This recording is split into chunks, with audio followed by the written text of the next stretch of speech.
Oscar, huge congratulations, because the pressure is on you right now and you've delivered another great lap. You said probably the most fun I've had in an F1 car. Why was that? It's just the circuit. I think also probably the satisfaction of being on pole helps, obviously, but it's an amazing circuit to drive. The high-speed corners are right on the edge of being flat out or not, which, there's some tracks we go to where, there's some reasonably big corners that are flat out, but this is, really kind of on the edge of can you do it flat out or not, and, you never gain much time by doing that, but it always feels satisfying when you can. So it's just an awesome track for an F1 car, so much downforce, so much grip, and so many high-speed corners. So I think obviously being on pole helped that feeling, but even if I wasn't, it's an awesome place to drive. What did you learn from the sprint and your start there? Because you got away, you went off into the distance and dominated that earlier on. What did you learn from that you can take in tomorrow? Keeping the lead helps a lot in terms of the clean air. I think I've not gone through the sprint too much, to be honest, just trying to focus on the qualifying session we had, but I think everything was under control in the sprint, so just focusing on how we can get a good start again and hopefully more of the same. Is it better that Lando's on the dirty side alongside you than it was having him right behind you earlier today? I don't know. We'll find out tomorrow. All right. Thanks. Well done. What was that with George? Don't fall out with him ahead of tomorrow. No, George doing George stuff. He wasn't winding you up, was he? No. Okay, good. All good. Your lap at the end of Q3 there, where you had the moments at turns 2 and 3, I should say. What happened? Just tell us what was going through your mind, and then I guess not enough fuel to go again and push to get another. Yeah, pretty much that. I'm not sure. Turn 1 was already much better. I felt like I was a 10th up probably in 1, but turn 2 I'm not sure. I don't know if the wind changed a touch or something, and I just pushed into a small understeer, and that cost me basically. I had to abort. I was going to go off the track. The understeer got worse as I went through the corner, and I damaged the floor yesterday. I didn't want to damage another one today, so I had to abort. So pretty disappointed because yesterday, I didn't really feel like I had the pace for pole. Today I felt a lot more comfortable and convinced I would have been on pole, but I'm not now. So pretty disappointed with myself because of that, especially because my qualies lately have been very strong. But I guess they can't always be great and can't always be on pole. But there was certainly opportunity there today. So I missed one from my side, but let's happen now and focus is on tomorrow. George is telling our lot now about your conversation. Yeah. He's complaining. Listen, you started in P3 earlier. You know what it's like to start in P3. You're starting in P2 tomorrow, and you saw George coming up and challenging you. What are your thoughts on that run to turn 1 and how you're going to approach it now that you're on the dirty side? Honestly, I don't know. I have to wait and see how my start is. It's not something I can say, this is going to happen, that's going to happen, So, hopefully they can clean the right side a bit more and make the left a bit more dirty, just to make it a bit more fair for us. Otherwise I just have to maximize what I can do, It's a long run, there's always opportunity, but I don't think there's going to be it's not going to be a race full of opportunity, I don't think it's going to be one of those races tomorrow, but hopefully I'm wrong, hopefully I'm proved wrong, and it's a chaotic race, but I think because of the pit stops and 25 laps, I think you're pushing flat out every time and nothing really happens after that, so my opportunity is lap 1, turn 1, and see what I can do. You don't need to do anything tomorrow except stay where you start, essentially, to win the title. Will you sleep well tonight? No, I won't win if I finish second. To Oscar? If Oscar wins and I'm second, I definitely don't win. Oh, sorry, no, not that way around. Yeah. Yes, I apologise. How will you sleep tonight, do you think? Hopefully bad, because normally the worse I sleep, the better I do, so I might not sleep. Don't go to bed. All right, thanks, Lando. Hi, Max. Seemed to get more pace out of the car, whatever the team did in between times. You with them got some more pace out of it. Couldn't quite get to the McLarens though. Was that everything you got out of it in those laps, do you think? Yeah, the problems were a little bit better, let's say like that. But still the same limitation to go faster, which, understeer around here is quite painful. and that is just limiting me to attack corners more. But yeah, we improved it a bit, so that's positive at least also for tomorrow. But yeah, not really a match at the moment with McLaren. Less bouncing and jumping around, was there? A little bit more under control, so that's positive as well. What are your thoughts on turn 1 tomorrow? You're on the clean side. You must be relishing the prospect of that run to turn 1. Yeah, well, I mean, we know that the start can be quite important, so we'll of course also try to have a good start, but at the same time, you never know what happens in a race. We have a 2-stop, and also some things are not in your control, right? There might be some crazy things that also happen behind you, so you just need to keep everything open. Can you win it?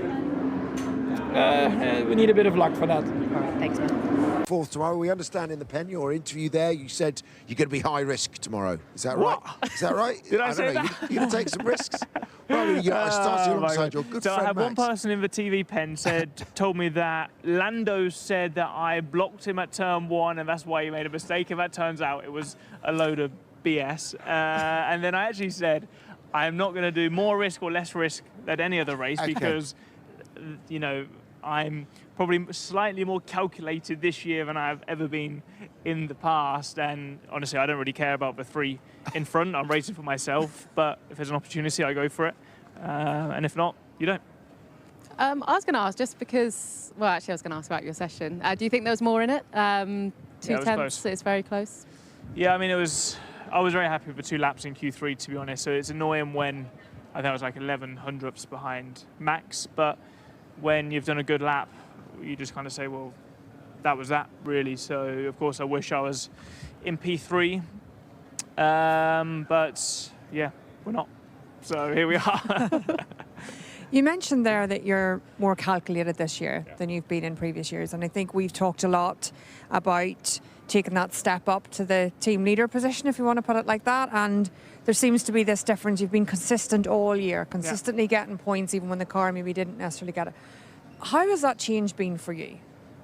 I'm not too sure, to be honest. I think you naturally just keep evolving and you gain confidence working with, I've got a very consistent group of people around me, which helps just to hone in on those small details. And I guess for us, the good days this year, it's sort of P1 or P2 in the race, and qualifying on the bad days, it's P4, P5. So we're sort of flip-flopping between those two results. And I guess that's good over the course of a championship. And I'm sort of pleased with the points tally I've achieved considering the sort of general performance of the car. But obviously going into next year, we just hope we've got a bit more oomph beneath us. Are you expecting you're going to have a bit more oomph beneath you? I hope so. I'm not getting too carried away by myself because we know there's a few other teams with the same oomph beneath them as well. Yeah. So, we need to not only have the best engine, but build a quicker car. Just a quick one. You mentioned that you're racing for yourself tomorrow. That's, I mean, most racing drivers would say that. But those 3 ahead of you, the only 3 that can still mathematically win the title. There's a few things that will be going on in their head. Does that give you the tiniest of advantage? I mean, I know you're starting on the dirty side of the track, as we've discussed, but you've got not less to lose than they have. Yeah, but I think they're 3 great drivers, and I think the 3 of them will also be going into the race thinking it's just any other race, to be honest. I think Lando's probably more chilled than ever, and he's been really amazing these last 5 or 6 races. Oscar's pretty chilled at the worst of times, and Max is obviously Max. So I mean that in like a positive way. Like he's not going to be stressed because he's got 4 championships already. So I don't think those guys will be thinking too much. I might be wrong. I hope I'm wrong, and I hope it all goes wrong for them at the beginning. Looking at this track specifically, obviously in previous years it's been very hot, now less hot, but my neck hurts watching turn 12, 13 and 14. In the cockpit, how intense is it? And then obviously tomorrow, do you foresee that to be a challenge for a lot of the drivers? I mean, it's an amazing track, to be honest. I think this, along with Silverstone, Suzuka, Jeddah, probably in the camp of the most enjoyable tracks of the season to drive. It's so quick, the grip is so high, and those 3 right-handers followed by the left, it's like flat, small lift, and then small lift in the left. It's brutal, but that's what makes it fun. Okay. Best of luck tomorrow, George. Thanks for stopping by. Hi Lewis, it was always going to be hard after the car you had earlier to turn it around completely. Did anything improve once you changed this? The car felt a lot better. It just didn't reflect that in times. Sorry, say the last bit again. It just didn't reflect that in the times. And is that your feeling in the car? Is it we were listening to the throttle? The car felt good. Honestly, the car felt a lot better than it was in the rest of the weekend. We were looking okay, and then we just didn't get the last lap. Was that not enough fuel to double cool? Did you want to? That I don't know. Okay. Charles, was it the understeer mid-corner that caused the snap for you again, similar as earlier on, or was it different? There's a bit of everything, unfortunately. There's the mid-corner understeer, there's the oversteer in entry and exit. It's been an unbelievably difficult race weekend just to drive and to keep the car on track, and it's frustrating to see that even maximum risk, a good lap, is still bringing us P10 and nothing better. How much did you change from the sprint? Lewis said his car felt better, he just couldn't get the time out of it. What was yours feeling like in that quali session? I agree with Lewis's feeling. The car feels quite okay. It doesn't feel that much off the pace, but then when you look at the timings, we are very, very, very fast. So it's just a performance of the car. At the moment, we are not where we want to be. I've changed quite a bit the car since yesterday, but I couldn't extract any more. Thanks. Carlos, hi. P7 for the race tomorrow. How much was your session impacted by that tape? Did it come off your car, and do you know what happened? No, I think we picked up a plastic leaving the pits, and the tires got the whole plastic, and I spent 4 or 5 corners trying to get rid of the plastic, and then I think that plastic damaged the bodywork, and the team managed to repair it, but just with putting another plastic on top, basically. So I don't know if we were downforce down or not. They will let me know now in the debrief how much it really impacted us, but for sure it's not ideal to start a Q3 with an issue like that. It puts you a bit under pressure and a bit in chaos everywhere, but we managed to recover well. We hit the 20.2, which was my Q2 lap time, which for me was not much in it. More than that, I repeated 20.2 multiple times today, and I just couldn't get any quicker than that. So happy to do the 20.2, be P7 for tomorrow, clean side of the grid, and fight for the top 6 tomorrow. Yeah, those on the dirty side have been making a point of how much they don't want to be on that side of the track, and they're expecting at the start of the race almost to lose those places. Is that somewhere you can gain the best chance for tomorrow? Yeah, that's I think one of my best chances on Isaac. We're very equal on pace. He was a tenth quicker today in quali, but on race pace I think we always come back a bit, and it will be very, very tight with him, so probably whoever gets to turn 1 could be ahead, but then there's two pit stops to do. Selecting well the timing of the pit stop will be crucial, so let's see. All right, thanks. Thank you. We have delivered you Pierre Gasly, who has got 3rd consecutive Q3 appearance, 10th of the season. What did he change? Brilliant effort, by the way. But, what thank did he you. change? No, I must say I'm very, very happy with the team. We changed quite a lot. We struggled a lot yesterday with bouncing and few other issues, and started from the pit lane this morning in the sprint race. The car felt a lot better. And yeah, tonight the car was definitely a big step better compared to yesterday. So a lot more enjoyable. Managed to put some good laps. Felt confident behind the wheel, and I mean it's a very nice surprise for us because we thought we made a step, but not to that extent. So we'll take it for tomorrow. You say you made a step, but it's so close in the midfield. Where kind of do you rank that kind of lap for yourself in terms of just from a driving perspective? Obviously, the car's still not perfect, but... I mean, yeah, we sneaked through in Q2 by a tenth. I think we sneaked to Q3 by like a few hundreds. So you just know out there at the moment, it's so tight that you just got to get it right, like perfectly. And we managed to get the team managed to give me a car which gave me that confidence to just put the lap one after the other, and it was definitely a very, very good effort. In Q3 we had no more new tire left, so it went unused, and must say coming that close from Fernando was P4 yesterday. I'm very, very happy with that. Yeah, obviously you've spoken a little bit about how tricky the conditions were out there and how you and the team have had to react to what you found here. What are you thinking looking ahead to tomorrow? What do you think? Obviously we've got a 2-stop race, but what else can you tell us?